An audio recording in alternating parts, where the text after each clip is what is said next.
गणनाथ सरस्वती रविशुक्र बृहस्पति पंचैतानि स्मरेन्नित्यं वेदवाणी प्रवर्तते।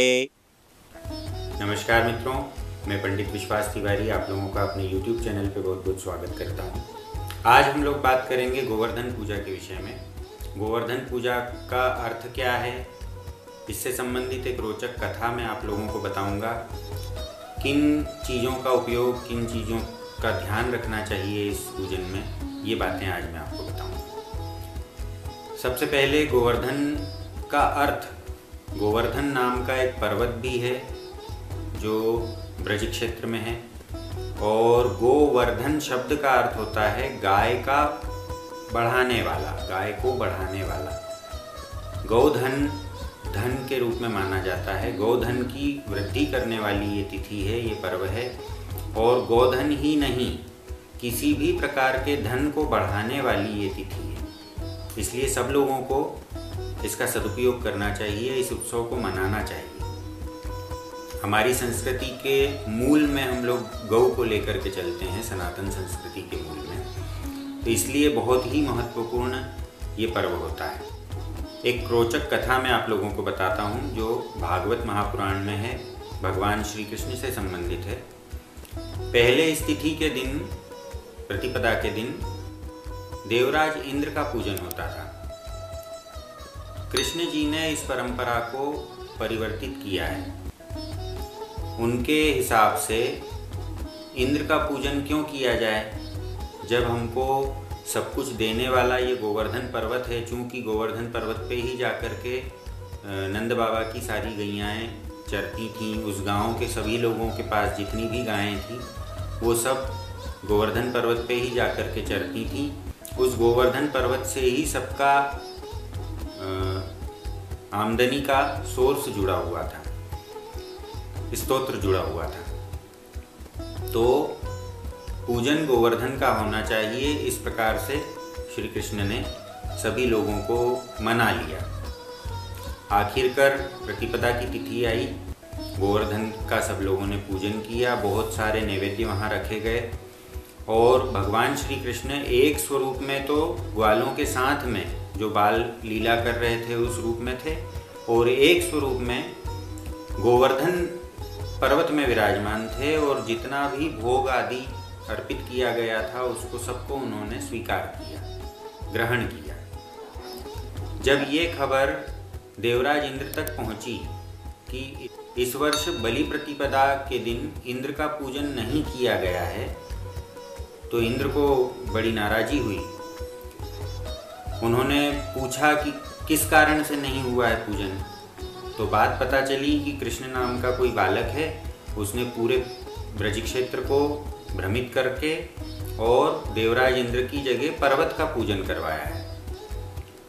इंद्र कुपित हुए, चूंकि अहंकार में मस्त थे इंद्र, तो उनके अहंकार पे चोट जो हुई वो सहन नहीं कर पाए। वो उन्होंने प्रलय काल के मेघों को बुलाया और उनसे कहा कि ब्रज क्षेत्र में इतना बरसो कि ब्रज क्षेत्र में सिर्फ जल ही जल रह जाए, सब कुछ डूब जाए। प्रलय काल के मेघों ने जब देवराज इंद्र की आज्ञा पाई तो जाकर के ब्रजमंडल में खूब मूसलाधार वर्षा करी।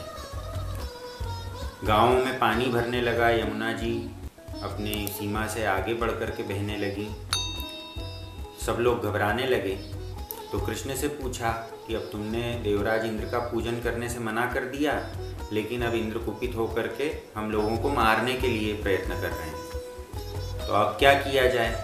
तो श्री कृष्ण ने बोला कि जिन गोवर्धन भगवान की हमने पूजन की थी वही गोवर्धन भगवान हमारी रक्षा करेंगे, उनकी शरण में चलते हैं। गोवर्धन पर्वत के पास भगवान सबको लेकर के आए, गोपों को, ग्वालों को और गैयाओं को, गांव के अन्य लोगों को, सभी लोगों को वहाँ पर इकट्ठा किया, और खेल ही खेल में भगवान कृष्ण ने गोवर्धन पर्वत को उठा लिया। उठा करके अपनी छंगी उंगली, छोटी उंगली पर धारण कर लिया। तब से भगवान का एक नाम गोवर्धन गिरिराज धरण भी है, गिरिधर भी है। तो भगवान ने गिरिराज गोवर्धन को धारण कर लिया। 7 दिन तक लगातार इंद्र की आज्ञा से प्रलय काल के मेघों ने ब्रजमंडल में वर्षा की। लेकिन जितने भी लोग थे, जितनी भी गैयाएँ थीं, उनका बाल भी बांका नहीं हुआ। आखिर जब इंद्र का घमंड चूर चूर हो गया तो इंद्र भगवान कृष्ण की शरण में गए, उनसे माफ़ी मांगी। भगवान ने उनको क्षमा कर दिया। भगवान के लिए इंद्र की तरफ से ये एक नाम दिया गया, गोविंद। गोविंद नाम इंद्र की तरफ से दिया हुआ है और भगवान की स्तुति की। भगवान ने इंद्र को क्षमा कर दिया। तब से बलि प्रतिपदा वाले दिन गोवर्धन पूजन की परंपरा शुरू हुई। आज भी गोवर्धन पर्वत के रूप में गैया के गोबर से एक आकृति बनाई जाती है, उसी का पूजन किया जाता है। दूध दही आदि चढ़ा करके उस पर्वत का पूजन करते हैं, धूप दीप चढ़ाते हैं, तरह तरह के व्यंजन बना करके उनको भोग लगाते हैं। और गैयाओं को, पशुधन जितने भी हैं, मुख्य रूप से गायों की पूजन होती है, लेकिन जो लोग भैंस पालते हैं या जो लोग बकरियां पालते हैं, घोड़े पालते हैं, वो लोग भी अपने अपने पशुओं का पूजन करते हैं। गौ माता की चरण रज लेने का इस दिन बहुत महत्व है। भोजन में और स्नान आदि में भी दूध दही आदि का उपयोग इस दिन करने का बहुत महत्व है। दूध से, दही से निर्मित चीज़ों को इस दिन भोजन में उपयोग करना चाहिए। व्यंजन बनाना चाहिए, मिष्ठान्न आदि दूध से निर्मित चीज़ों के बनाना चाहिए। इस दिन एक परंपरा हमारे भारतवर्ष में है कि गैयाओं को सजा करके और सुबह उनका पूजन करके, गोवर्धन का पूजन करके, फिर उनको जैसे जुलूस निकाला जाता है उस तरह से गांव से बाहर निकाला जाता है और कुछ दूर तक गैयाओं के पीछे पीछे जाया जाता है। तो जब आगे आगे गायें जाती हैं और उनके खुरों से जो धूल उड़ती है, उस धूल से स्वयं के शरीर को और वातावरण को पवित्र किया जाता है। गैया के चरणों की धूल बहुत पवित्र होती है। ये परंपरा हमारे यहाँ है।